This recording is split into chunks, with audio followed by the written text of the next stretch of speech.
Waste में हाथ डालकर उसको अपने करीब कर लेता है और कहता है अब सही है पोज। इससे दोही ऑकवर्ड हो जाती है और कहती है ये कुछ ज्यादा हो गया, थोड़ा आराम से रहो।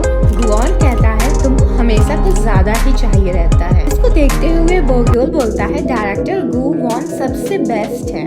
तो दोही की सेक्रेटरी बोलती है क्या मिस दोही बेस्ट नहीं है? जिस पर बोग्योल रिप्लाई देता है मैंने ऐसा नहीं कहा, लेकिन अगर तुम्हें ऐसा लगता है तो मैं तुम्हें रोकूंगा भी नहीं। और फिर रिपोर्टर्स उन लोगों को कहते हैं किस पोज करने के लिए। तो ही कहती है अरे ये तो प्राइवेट है। तभी रिपोर्टर्स कहते हैं हम लोगों ने सुना है आपने सिर्फ अपने पावर्स को पाने के लिए ये कॉन्ट्रैक्ट मैनेज की है। फिर दोही तुरंत कहती है किसिंग कोई प्रॉब्लम नहीं होगी, हम लोग करेंगे ना किसिंग पोज। ये सुनकर गुवान पूछता है क्या ये सब करना जरूरी है? दोही उसको कॉन्ट्रैक्ट का पॉइंट याद दिलाती है जिसमें कि उसने पब्लिक में एक कपल की तरह बिहेव करना पड़ेगा।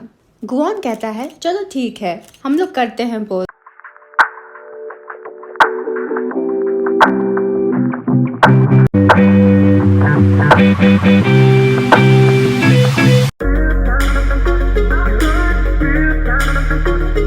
रिपोर्टर्स गुआन से सिंगल पिक्चर्स क्लिक कराने के लिए रिक्वेस्ट करते हैं तो दोही चली जाती है। दोही जाते जाते सुकून से मिलती है और वह उससे बोलता है मुझ में कुछ जरूर कमी रह गई होगी।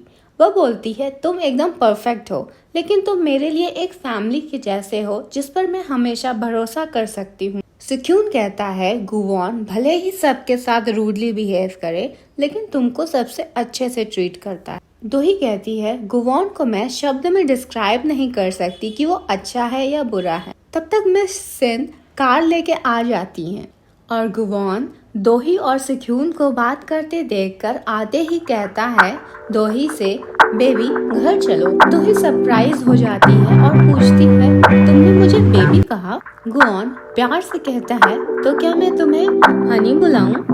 दोही इन सब ऑकवर्डनेस से बचने के लिए सुकून को बाय बोलकर चली जाती है गुआन के साथ। गुआन जाते जाते सुकून से कहता है एक मैरिड वुमन को इतने इंटेंस इमोशंस के साथ मत देखो, मेरी नजर हमेशा तुम पे रहेगी। वे दोनों वहाँ से चले जाते हैं। इधर जिन को गुस्सा आता रहता है गुआन की मैरिज न्यूज सुनकर, और इधर किलर को भी उन लोगों की न्यूज सुनकर गुस्सा आता है। इधर वो दोनों दोही के अपार्टमेंट में पहुंच जाते हैं और दोही गुआन का फिंगरप्रिंट अपने होम लॉक में रजिस्टर कर देती है। गुआन ये सोच के खुश होता रहता है कि उसको दोही के घर में जाने का मौका मिल रहा है और वह दोही को सफाई देने लगता है मैं सिर्फ यहाँ इसलिए आया हूँ ताकि अगर किलर आए तो मैं तुमको बचाने के लिए हूँ। और अचानक से घर को इतना बिखरा हुआ देखकर डर जाता है और दोही को पीछे खींचने लगता है कि घर में कोई घुस आया था।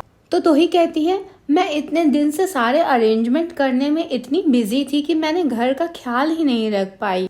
तुमको जहाँ जगह मिले तुम रेस्ट कर लो। और खुद जाकर सोफे पे सो जाती है और कहती है इतने साफ सुथरा तो है घर, तुम इतना बड़ा चढ़ा के क्यों बोल रहे हो? गुआन कहता है अपना हाथ धो फिर, और फिर अपनी पावर्स को यूज करके सारे घर का क्लीनिंग करता है। ये सब देखते हुए दोही बोलती है मुझे घर का खाना खाने का मन कर रहा है, क्या वो भी तुम कर सकते हो? अभी गुआन उसका हाथ छोड़ देता है और कहता है मैं तुम्हारा हस्बैंड हूँ, कोई तुम्हारा सर्वेंट नहीं हूँ। दोही कहती है अच्छा ठीक है कोई बात नहीं, लेकिन तुम क्या मेरा एक काम कर सकते हो अपनी पावर्स यूज। और उसको क्लोथ्स डस्टबिन के पास ले जाती है और कहती है इसमें से मेरा फेवरेट ब्लाउज निकाल दो।